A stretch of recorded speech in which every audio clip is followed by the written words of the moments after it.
Hey guys, welcome to my channel. तो ये मेरी सेकंड प्रेगनेंसी में 7 वीक में होने वाली अल्ट्रासाउंड रिपोर्ट है।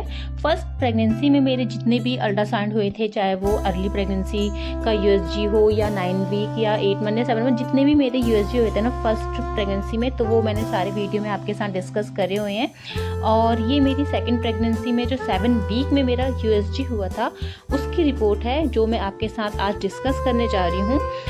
मेरी जो LMP थी ना वो 20 अप्रैल थी, जिसके अकॉर्डिंग जब मैंने ये स्कैन कराया था ना, तो उस हिसाब से जो मेरी प्रेगनेंसी है वो 9 वीक की होनी चाहिए थी। बट जब मैं स्कैन कराने के लिए गई थी तो उसमें मेरी जो प्रेगनेंसी ना 7 वीक की आई थी, यानी कि 2 वीक्स का डिफरेंस आया था, जो कि बिल्कुल नॉर्मल होता है।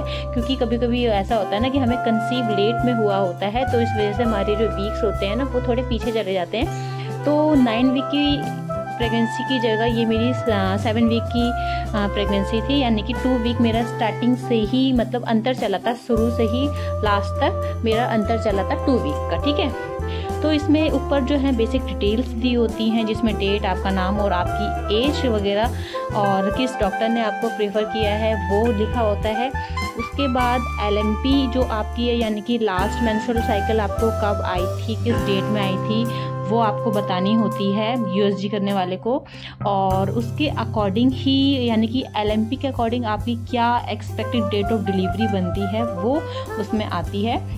तो LMP के अकॉर्डिंग मेरी जो एक्सपेक्टेड डेट ऑफ डिलीवरी थी वो थोड़ी जल्दी होनी थी, बट EDD यानी कि ये जो डिलीवरी डेट है ना वो USG के अकॉर्डिंग है, जो कि थी 7 फरवरी 2024। ठीक है, उसके बाद है स्कैन सो एंटीबॉडी यूट्रस कंटेनिंग सिंगल, यानी कि जो प्रेगनेंसी है वो ट्विंस है, ट्रिपलेट्स है या सिंगल है। तो मेरी प्रेगनेंसी जो सिंगल थी तो इसलिए वहाँ पे सिंगल लिखा हुआ है। अगर आपकी ट्विंस लिखा है यानी कि आपके जुड़वा बच्चे हैं।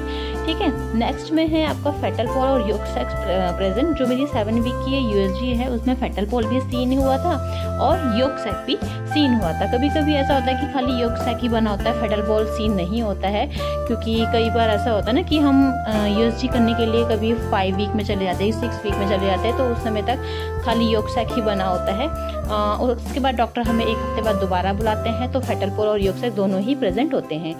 उसके बाद दिया है good decidual reaction is seen around the sac, यानी कि जो गेस्टेशन सैक था उसके चारों तरफ सारी चीज़ें नॉर्मल थी, कोई भी सेपरेशन, किसी भी तरह की सेपरेशन नहीं थी। कई बार ना सेपरेशन सीन होती हैं वो, बट बहुत ही रेयरली केस में होता है, ऐसा कुछ होता नहीं है वैसे मोस्टली, बट बहुत रेयरली हो जाता है कभी कभार, तो वो अच्छा नहीं होता है। तो इसमें जो सीन जो सारा रिएक्शन था वो नॉर्मल था। नेक्स्ट है फेटल कार्डिक एक्टिविटी, जो कि बच्चे की हार्ट बीट होती है वो प्रेजेंट थी, और 7 वीक में वो 156 बीट पर मिनट थी। ठीक है, उसके बाद बच्चे की लंबाई दे रखी है, यानी कि 7 वीक में बच्चे की लेंथ जो है उसे जिसे कि CRL या क्राउन रम्प लेंथ कहते हैं वो 12.5 mm थी अकॉर्डिंग टू 7 वीक 3 डेज की प्रेगनेंसी के। ठीक है, नेक्स्ट है इंटरनल OS इज क्लोज्ड। उस समय जो हमारी बच्चेदानी का मुंह है वो बंद होता है, जो कि खुला नहीं होना चाहिए। ठीक है, उसके बाद both are adnexa are clear, ये भी बिल्कुल नॉर्मल है।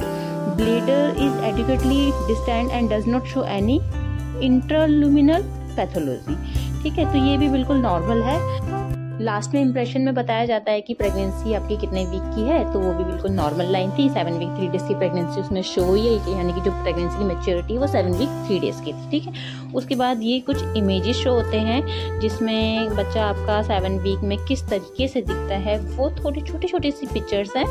और ये बहुत ही ना अर्ली प्रेगनेंसी होती है, इसमें आपको कुछ समझ नहीं आता है, क्योंकि बहुत ही बच्चा ना बहुत ही छोटा सा होता है, MM में होता है, तो आप समझ ही सकते हो कि MM में कितना ही छोटा होता है। तो ये है 7 वीक 3 डेज की अल्ट्रासाउंड रिपोर्ट। आई होप इसके थ्रू आपको कुछ हेल्प मिली होगी। और इसमें ना ज़्यादा डिटेल्स नहीं होती है, मेन बस यही पता लगाया जाता है कि बच्चे की हार्ट बीट प्रेजेंट है नहीं है, और जो प्रेगनेंसी है कहीं वो फैलोपियन ट्यूब में तो नहीं है, क्योंकि कई बार प्रेगनेंसी ना फैलोपियन ट्यूब में डेवलप होने लगती है, जो कि रिस्की होती है, डेंजरस भी होती है। तो यही डिटेल्स में देखी जाती है कि आपके बच्चे की हार्ट बीट आई है या नहीं है, प्रेगनेंसी अपना यूट्रस में सही से डेवलप हो रही है या नहीं आ रही है। जो मैंने अपना फर्स्ट प्रेगनेंसी में जो मैंने USG कराया था ना वो मैंने कराया था 6 वीक में, क्योंकि फर्स्ट प्रेगनेंसी में क्या होता है हमको कोई नॉलेज भी नहीं होती है और हम कोई रिस्क भी नहीं लेना चाहते, तो जितनी जल्दी हमें पता चलता है उतनी जल्दी हम डॉक्टर के पास भागते हैं, ताकि हमारा टाइम रहते जो है सारी USG प्रॉपर तरीके से हो जाए। बट ये सेकेंड प्रेगनेंसी थी, और सेकेंड प्रेगनेंसी में मतलब थोड़ा एक्सपीरियंस भी हो जाता है, है कि हमारे अब क्या वीक चल रहे होंगे। वो अलग बात है कि कंसीव मुझे लेट हुआ था, तो इसलिए मुझे 2 वीक का जो है डिफरेंस आया था, यानी कि 9 वीक में मेरा 7 वीक चल रहा था। तो और बिल्कुल नॉर्मल होता है, अगर आपने भी अल्ट्रासाउंड कराया है और आपके अल्ट्रासाउंड में भी ये वीक का डिफरेंस, कई बार 1 वीक 2 वीक का डिफरेंस आ जाता है, जो कि बहुत ही ना नॉर्मल होता है। जब मेरा ये डिफरेंस आया था ना, मेरे को भी टेंशन हो गई थी कि क्या है। डॉक्टर ने बोला बिल्कुल नॉर्मल होता है, ये आ जाता है। तो ये अब कई बार क्या होता है ना, बाद में ये प्रॉपर मैनेज हो जाता है वीक, बट मेरा मैनेज तो नहीं हुआ था। मेरा स्टार्टिंग से लेके लास्ट तक प्रेगनेंसी में 2 वीक का डिफरेंस बना ही हुआ था। किसी किसी का मैनेज हो जाता है, बट अगर आपका ये आता है कि 2 वीक का पीछे प्रेगनेंसी आ रही है और किसी की 2 वीक्स ज़्यादा प्रेगनेंसी आ जाती है, कई बार 1 वीक 2 वीक ज़्यादा हो जाता है, तो बहुत दोनों ही चीज़ें ना नॉर्मल होती है। इसमें कोई भी आपको टेंशन नहीं लेनी है। तो ये थी मेरी छोटी सी वीडियो अर्ली प्रेगनेंसी की।